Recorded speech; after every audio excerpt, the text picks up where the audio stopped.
గూడూరు పట్టణంలోని MLA camp కార్యాలయంలో CM సహాయ నిధి నుండి మంజూరైన 26,32,000 రూపాయల చెక్కులను ఎమ్మెల్యే పాసం సునీల్ కుమార్ లబ్ధిదారులకు అందజేశారు.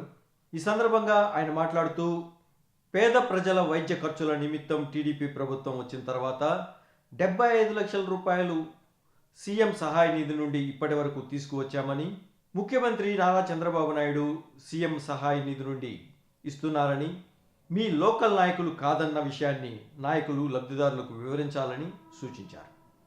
ఈ కార్యక్రమంలో నాయకులు శీలం కిరణ్ కుమార్, భాస్కర్ రెడ్డి, చెంచురామయ్య, రహీం, శ్రావణి తదితరులు పాల్గొన్నారు.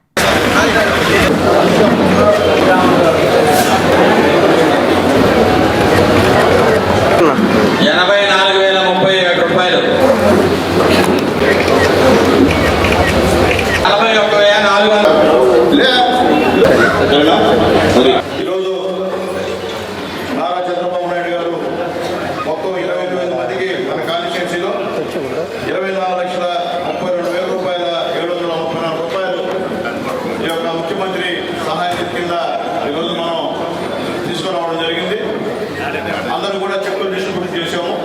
నేను చెప్పేది ఒకటే, ఈరోజు సునీల్ కుమార్ ఇచ్చినా లేకపోతే మీ లోకల్లో ఇంకో లీడర్ ఇచ్చినా ఇచ్చింది చంద్రబాబు నాయుడు గారు అన్నమాట మాత్రం గుర్తుంచుకోవాలని నేను తెలియజేస్తున్నా. అట్లాగే అందరూ చెప్తున్నా, మీరు కూడా లోకల్గా ముఖ్యమంత్రి గారి పేరు చెప్పాల్సిన పరిస్థితి ఉంది. అటు చెప్పుకోకుండా నేను ఇప్పించానంటే అది అయితే ఇబ్బందికర వాతావరణం. కాబట్టి దయచేసి ఇచ్చింది చంద్రబాబు నాయుడు గారు, కాబట్టి ఆయన ఇస్తే ఈరోజు మీకు సీఎం రిలీఫ్ ఫండ్ వచ్చింది. అంతేగాని నేను చెప్తాను ఆయన చెప్తాను రాలేదని చెప్పి కూడా అందరికీ స్పష్టం చేస్తున్నా.